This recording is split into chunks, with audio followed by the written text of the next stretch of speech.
How do you use this tool, this app? You add your idea here.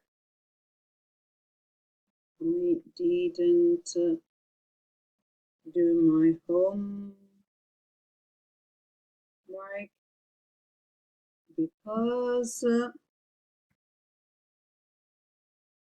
I had to help my mom, etc., etc., etc. Here you write your name.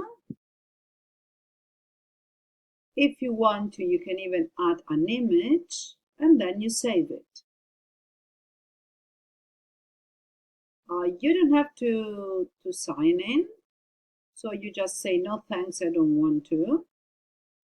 And after that, after all ideas are added, you can add your opinion on that idea. For example, I like the idea, then I click on plus and write the reason why I like it. I don't like the idea, I click on minus and I write the reason why I don't like the idea. And of course, you write your name and then you save. After all the ideas and all the opinions are added, you can vote.